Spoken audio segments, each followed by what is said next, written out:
Hi everyone, it's me again, Arlene. The topic that I would like to share today is raising self-awareness by understanding suffering. It's a bit deep topic for most, but I hope you can have patience to understand or try to dissect it in a way that I'm hoping that it would be able to help you. Um, the first thing is to ask ourselves why we are going through some suffering in our lives. Is it really true that we live here on earth just to suffer? For believers, or even for non believers, probably they might have this thought asking why they suffer. And the worst part is there are some people who are blaming God for their suffering, which is sad. So now, before looking at the different aspects of suffering, I think we have to really be conscious on the kind of understanding that we have in the concept of suffering. We have to try to open our minds to ask question, not just the question of why they're suffering, but more so on the question of what is the source or the cause of your suffering. There are suffering that is self-inflicted. There are suffering that are inflicted by environment, something that you cannot control. It's outside of your control. There are suffering that is caused by people around us. At some point, you have kind of control over that by deciding what kind of suffering you will allow yourself to go through. Because if you believe that the kind of suffering that you are in right now are just caused by people in your life, then you have control over that, right? For example, let's say detaching yourself or addressing that. Is that something that is related to disrespect? You have to ask yourself why they are disrespecting you in that way that causes you to suffer. Do you get what I mean? And then it's true that for believers, there are kind of suffering mentioned in the scripture. At the first coming, Jesus even say that in this world we have suffering, we have tribulations, and it's true, and it happens in different forms, in different aspects of our lives, right? Simply because the world that we live is wicked and chaotic, and for most, there is no peace. Because for most,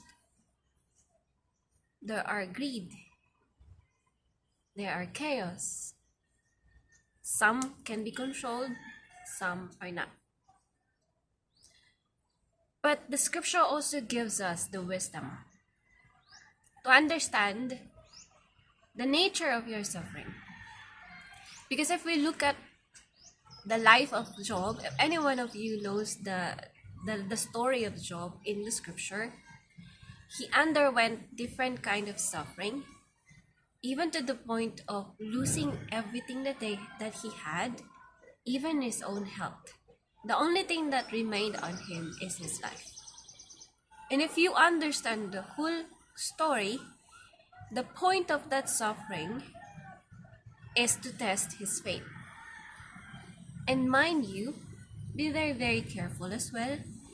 that the whole story, the suffering of Job, is caused by the enemy of God, Satan, the devil, who accused Job that his faith is not real. And he challenged that if the protection of God given to the life of Job, his blessings, be taken away, then his faith would waver. So that's the whole theme of the story. So the suffering there is purposeful. The suffering there is to test Job's faith. And again, the one who caused the suffering is not God, but the enemy of God, who accused Job that his faith is not real. And then in the end of the story, it was proven that his faith is true and real. And therefore, after those testing of faith, that the suffering he went through all his life have been healed, and he was rewarded by God double portion of what he lost. So again, the suffering there was purposeful to test your faith. For us, believers of today, we can also relate with hope. Maybe the suffering that you are experiencing right now might be a testing of your faith. So how can you raise your self-awareness on that? First is the understanding whether your suffering is a kind or form of testing of your faith. Well, you have to question first, do you have faith? Because if you don't have faith, then it's not, it's not logical to relate that suffering to testing of faith if you don't have faith. You get what I mean? So, and next story is the suffering that Joseph, the son of Jacob, endured. The first was the jealousy of his brothers, who even intended to kill him. But then, because God promised him that at the end of the day, he will be blessed by God, and he has given this prophetic dream, which he understood, and also he held on so hard, he endured the suffering that he went through, including the betrayal of his brothers, being slaves in Egypt, and also being accused of a case that he is innocent, right? Concerning the wife of Potiphar. So he was jailed as innocent. Enduring that kind of suffering, it's hard to understand how can you be able to cope with that kind of suffering when you are imprisoned, where in fact you know that you are innocent. But he held on to that. He endured the suffering because he understood that at the end of the problem, at the end of the suffering, he still hold on to the prophetic dream, which is the promise of God for him. And in the end of the story, he was able to become the second in command to the Pharaoh, taken in charge of the whole Egypt, able to, keep food for the time of famine, and also the ultimate purpose is to save his own nation, which is the nation of Israel at that time. So again, suffering was endured by Joseph because of holding on to the promise, a beautiful promise, a purposeful promise that God has given him. So Job and Joseph stories were a really good story to hold on to whenever we are suffering. But again, we have to raise our self-consciousness and ask ourselves honestly, are we suffering for the purposes of this. First, for the purpose of the testing of our faith.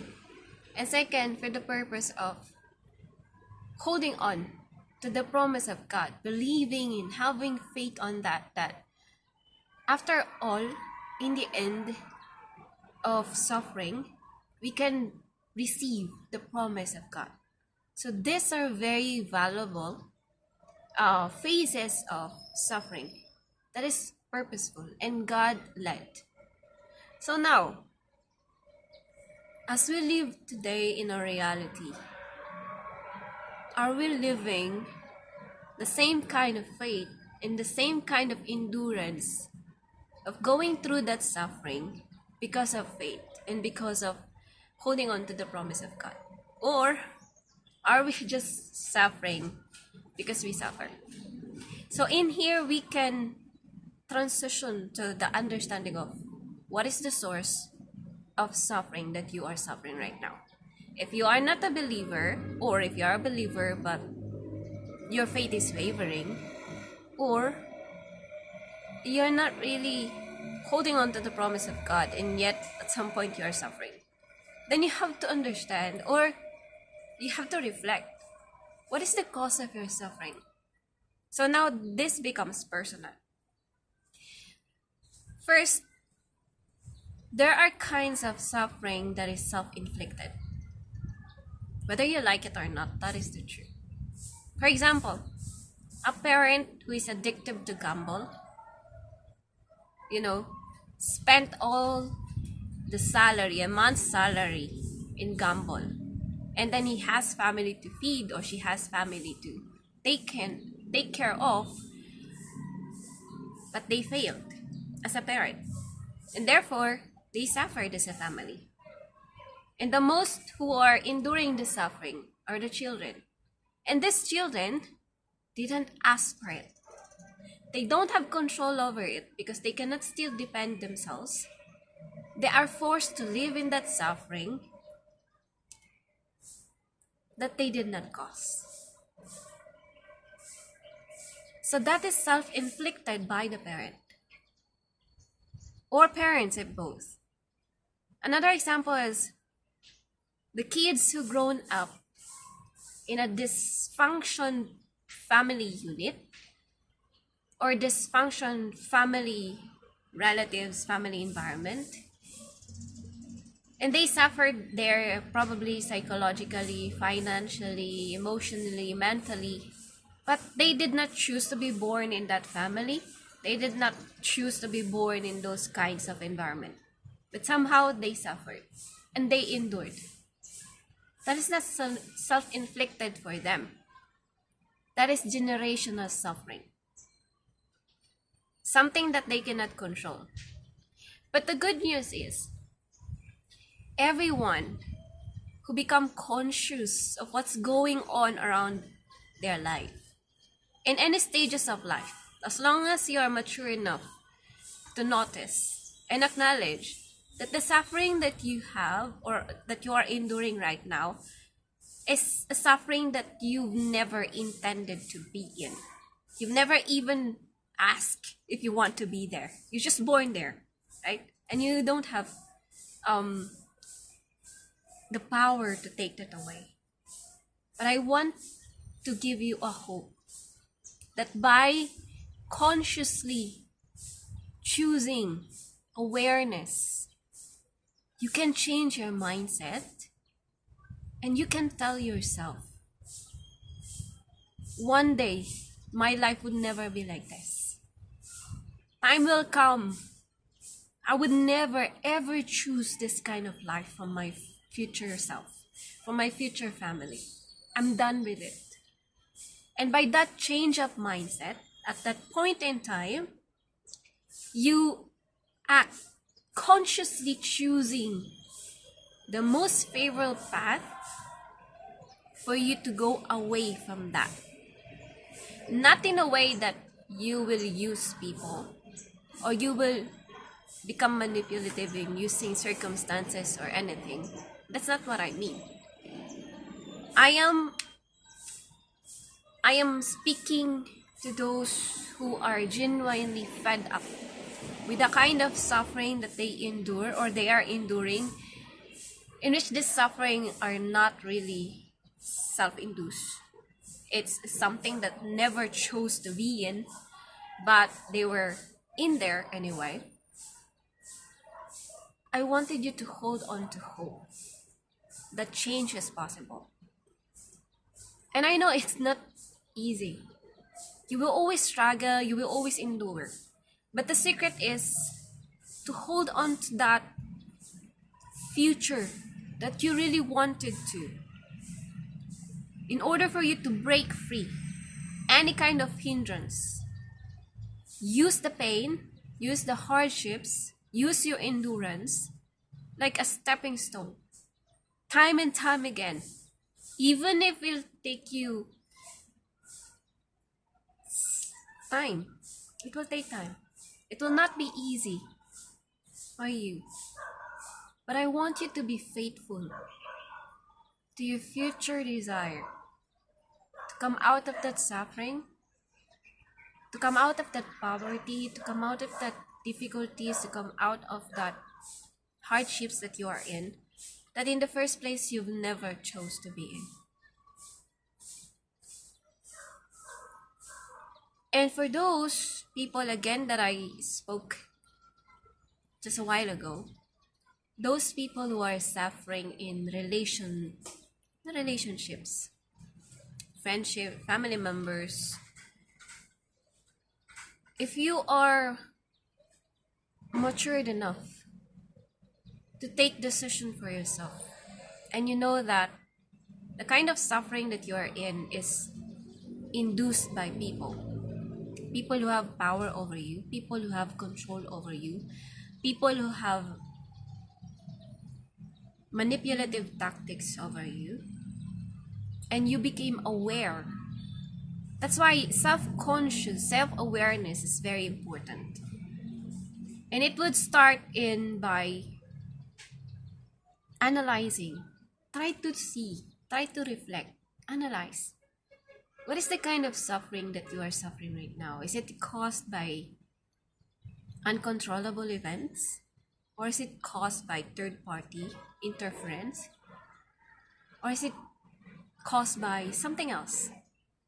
Until you find that truth, that the suffering that you're in can have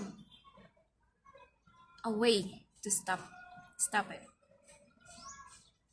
When you say to yourself, I'm done, when you tell yourself it's over, can no longer take it, stand firm. It would not be very easy. You will still struggle. But the struggle is towards freedom. Freedom from these people. Freedom from manipulations. Freedom from mind games. Freedom from narcissistic abuse. That you yourself choose to go away from. To cut off. You have that power. You're just thinking you can't. You're just thinking that you don't have power, but you have. The moment you said that you don't have power over it, you're already done. You've decided for yourself, you declared that for yourself that you don't have power over it. But the moment you said, I'm done, I don't want this anymore, it shifted here. The power shifted here. And it begins. You only have to follow through with your actions faithfully until you break free. God will give you all forms of ways and help to go out from that.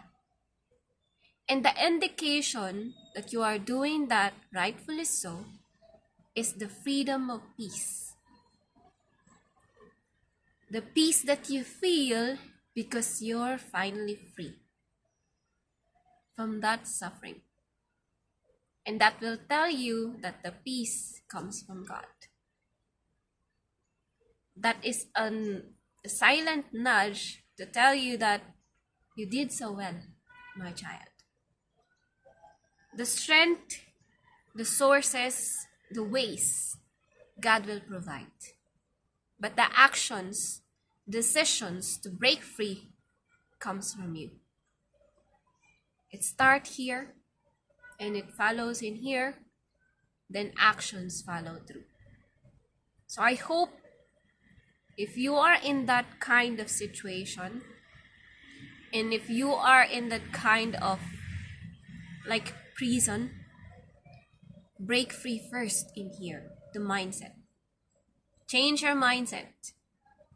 What do you want? If you can see the birds fly freely in the sky, then why can't you? You do not need wings to fly. But this mind is so vast, it is so powerful. Don't, dismiss that power.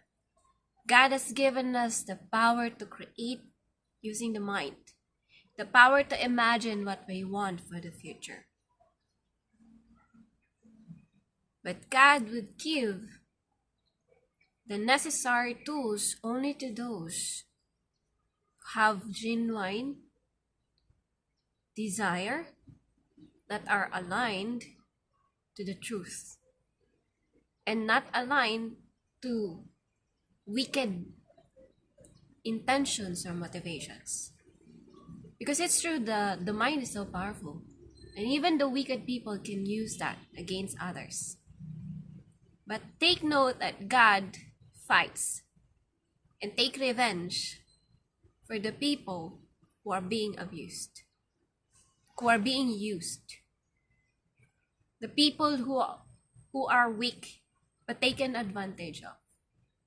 Don't think that because you have power over someone or over something, you can do whatever you want. That's a really, distorted belief. And that is a lie. You cannot go away with whatever you're doing. Karma might not be immediate, but you can feel that sting anyway. In whatever form, the harsh truth is that when it comes back to you as someone who's taking advantage of people and causing others to suffer, it is double portion. The punishment, the karma will be in double portion. Because that's how karma goes back. And that is how the scripture also telling us how God take revenge for the people that has been taken advantage of. The people who've endured suffering, of the kind of suffering that they never even chose, but caused by other people.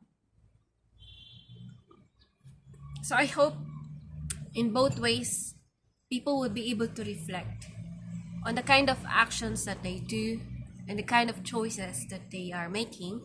And I pray that by this, you also would be able to raise your consciousness in understanding the source of the suffering, the nature of it, whether it is a suffering that is in testing of your faith or